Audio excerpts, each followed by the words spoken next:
Assalamualaikum warahmatullahi wabarakatuh. Selamat pagi anak-anak sekalian. Tetap sehat dan semangat bukan? Oke. Kita mulai untuk hari ini Kamis tanggal 6 Agustus 2020. Kita akan belajar mata pelajaran IPS. Siapkan buku kalian, baik buku siswa maupun buku pendamping, tema 1 semuanya ya. Saya mulai dari buku pendamping. Kalian bisa buka halaman 94. Ya kan, dari judul di atas, kondisi geografis Indonesia sebagai negara maritim dan kepulauan. Ya kan? Di situ akan dijelaskan mengenai pertama dari kondisi geografis, ya kan? Geografis berarti berdasarkan dari letak real atau letak nyata yang bisa diamati dari satelit, ya.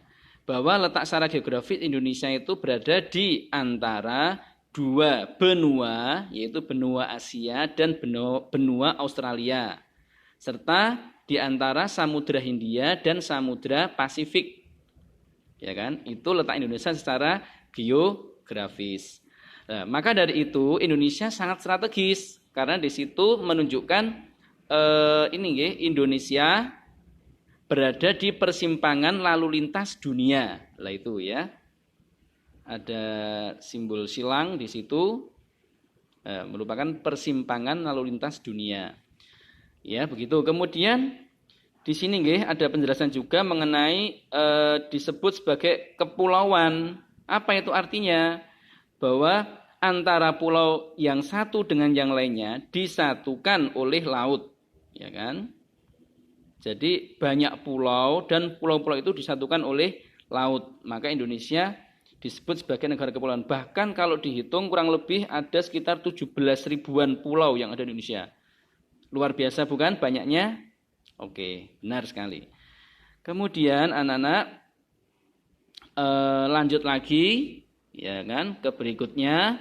Nanti tetap dibaca pelan-pelan ya ketika kalian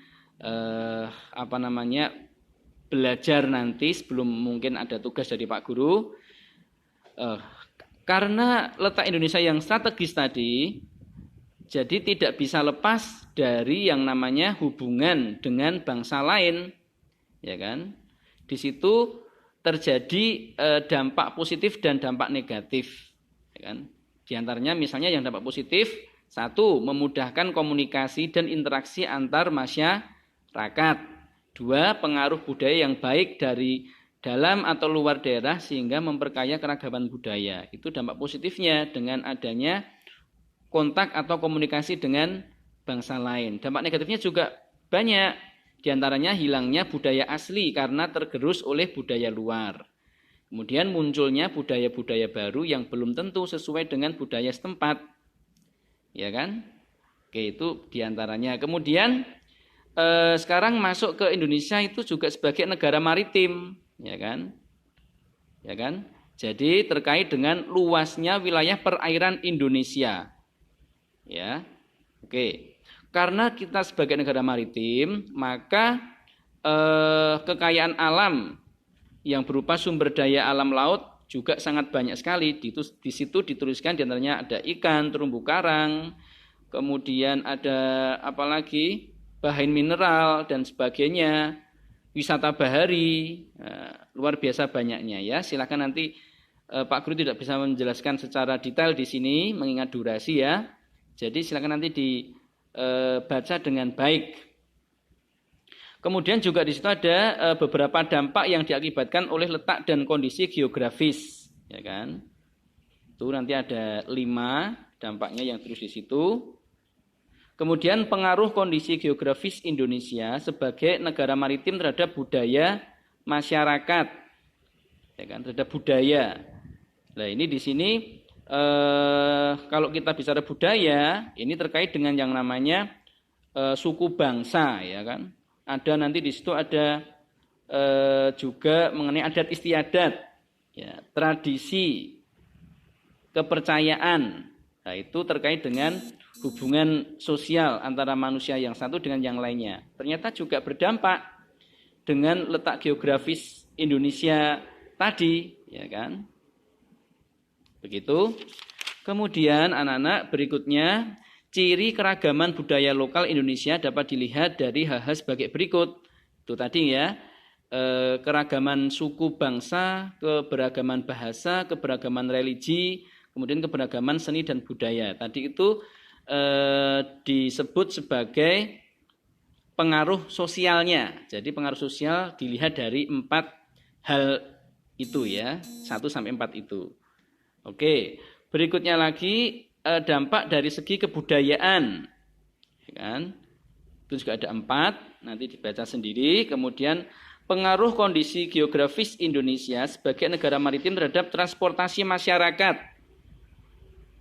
Nah, di sini transportasi karena kita tadi adalah negara kepulauan, antara pulau yang satu dengan yang lain disatukan dengan laut atau perairan, maka juga moda transportasinya juga bervariasi. Ada udara, yaitu pesawat terbang, kemudian ada darat, misalkan ada kereta api, bus, ada jalur laut, berarti ya kapal dan sebagainya ya. Jadi memengaruhi terhadap transportasi, sistem transportasi. Ya kan? Kita lanjutkan lagi. Di situ langsung ke daftar nama bandara di 34 ibu kota provinsi di Indonesia. Ini tinggal dibaca ya, 34 provinsi, juga ada 34 nama bandar udara. Kemudian halaman seterusnya pelabuhannya. Ya kan? Pelabuhan juga ada 34 pelabuhan. Luar biasa bukan kekayaan Indonesia? Oke ya.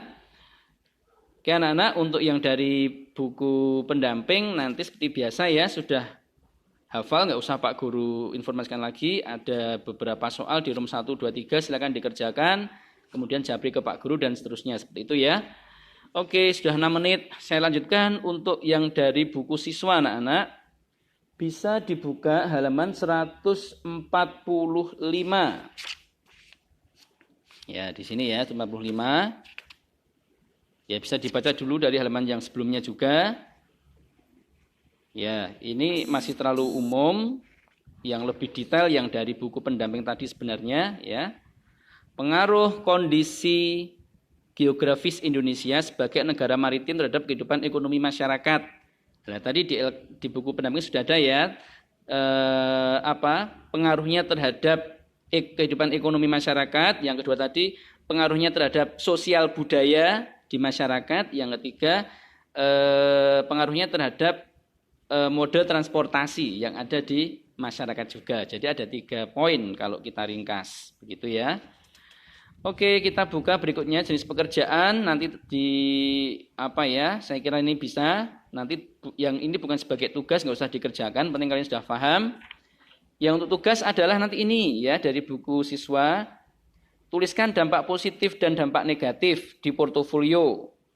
Ya kan? Nanti kalau bisa 1 portofolio saja, nggak usah ganti portofolio ini juga. Jadikan di bawahnya ini laporan kondisi geografis terhadap kehidupan ekonomi, kehidupan sosial. Harusnya ditambah kehidupan dalam transportasi tadi ya, tapi tidak usah, hanya ekonomi dan sosial saja. Oke, begitu. Yang terakhir adalah halaman 166 anak-anak ya. Saya buka. Nah, di sini 166. Nanti di sini Pak Guru minta kalian di portofolio lanjutan dari yang pertama tadi ini ya, jadi nama profit dibuat seperti itu tabelnya, nomor, kemudian ada nama provinsi, kemudian sebelahnya nama bandar lapangan udara, ya kan? Kemudian sebelah kanannya lagi nanti nama pelabuhan, ya kan? Gitu. Maaf, saya ulangi lagi saja yang bagian ini, saya ulang cepat ya. Jadi pada nanti membuat tabelnya adalah yang pertama nomor, kemudian yang kedua nama provinsi, berikutnya yang ketiga nanti ditulisnya ibu kota provinsi, ya kan? Berikutnya baru ini nama bandara garing lapangan udara, yang terakhir adalah nama pelabuhan, ya kan? Jadi itu kalau besok formatnya tidak seperti yang Pak Guru bilang, berarti tidak menyimak penjelasan.